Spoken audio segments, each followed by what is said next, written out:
Nakakagutom naman tong ulam na niluluto ng kapatid ko, guys. Pag nga umuwi ako ng probinsya, lagi ko ngang nire-request sa kapatid ko na lutuan ako niya. Mga magtatanong guys kung anong klaseng lutong ulam yan, tapusin nyo ang aking video hanggang dulo. Isa nga rin ito sa mga namimiss ko kapag umuwi ng probinsya ang kumain ng hinog na langka. Eto na nga, pumunta na kami ng tabing palayan para maghanap ng kangkong na gagamitin namin sa pagluluto. Medyo nga may kalayuan din ang kukuhaan namin ng kangkong kaya nagmotor kami ng aking kapatid. Ito na nga guys, nakarating na kami sa wakas. Nagsimula na nga ang kapatid ko dyan manguha ng kangkong para mabilis kami makauwi. Medyo nga napaisip ako sa lugar dito kasi guys, napaka-presko. Yung feeling na marirelax yung utak mo, wala kang iniisip na problema. Lahat naman ng tao may problema pero minsan kailangan din natin magpahinga, mag-relax. Pero wag naman guys sa kamatayan, marami pa tayong pangarap sa buhay. Kaya na nga, kumuha na ako ng kutsilyo para matulungan ko na rin ang kapatid ko para mabilis kami matapos at makauwi na rin kami agad. Ang dami ko nang sinasabi. At eto na nga, nagsimula na akong magkuha ng kangkong. Kailangan kasi naming makarami ng kangkong dito kasi ang kailangan naming kunin yung paklang ng kangkong, yung tangkay ng kangkong, hindi yung dahon. Sabi ko nga guys sa kapatid ko, mag-business na kami ng kangkong chip.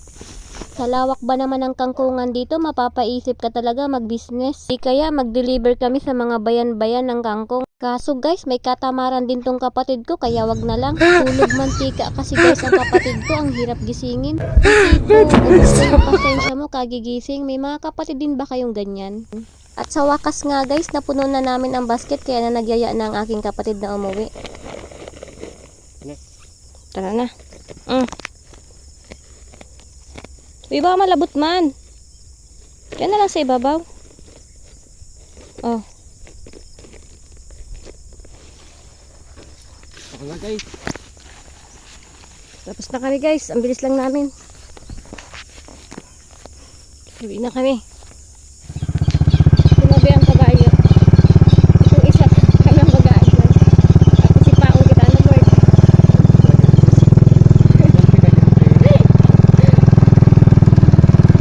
Guys, nagpakulo na kami ng anong tawag dyan? Bird? Baga. Baga. Ay ano? Oo, bituka. Baga sa bituka. Kidney. Baga, bituka, kidney. So yan na guys, hinihiwa na ang laman loob. Ayan si Mama Skanoy. Ang dami ng kangkong. Ipapaninda. Na Tinanggalan na ng tinangkay. Yan. tinanggalan na ng dahon. Si Chef, Sa palengke. ano yan ng pie. Chef pie. So yan na guys. Mga dalaga ni Gio. Ito na yung kangkong. Tapos natanggalan ng dahon. So, mag-slice naman tayo ng carrots. Saka ng mga ricado. Ay, sabi pati ni Bibi. Kuha na si Katul. Ay, sabi man ni Jaw. Sabi ko na nga ba? Ay, kasiguro gusto mama niyang panin kunyan. Kasiguro. Sabi ko na nga ba? Bing. Beng beng. Bago nga pala guys, in-slice yung kangkong.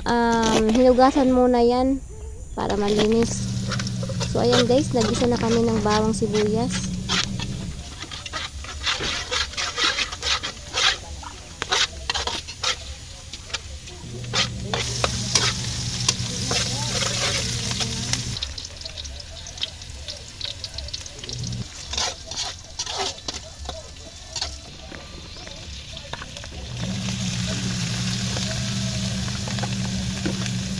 So binuhos na guys ang laman loob ng baboy.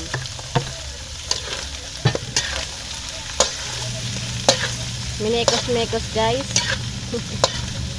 Minekos-mekos na. Nilagyan ng pampasarap. Sige brother, imekos-mekos mo yan brother. Ay, napata mo. Sige mo yung pangadat. Nilagyan na ng paminta.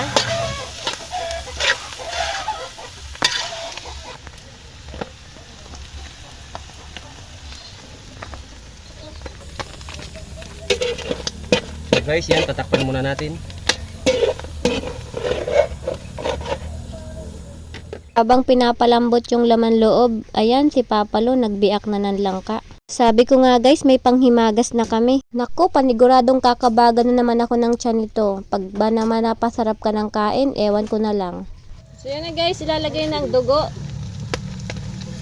Dugo ni Chong, ni Chang. Binawasan muna ang mga dugo namin.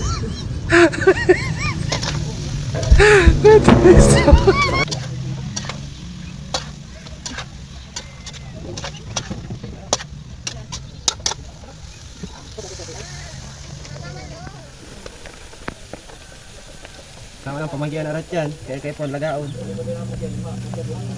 Grabe, dakulo no. Magdakol magdikit. Sarap-sarasanan lang yan.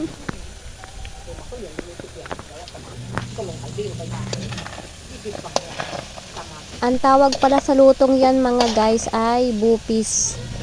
Ito kasi sa amin, ang hinahalo sa bupis ay kangkong na paklang or yung pinaka-branch ng kangkong. So ayan na nga guys, naluto na. Kainan na. So yun lamang guys. Thank you for watching. See you next video. Bye-bye!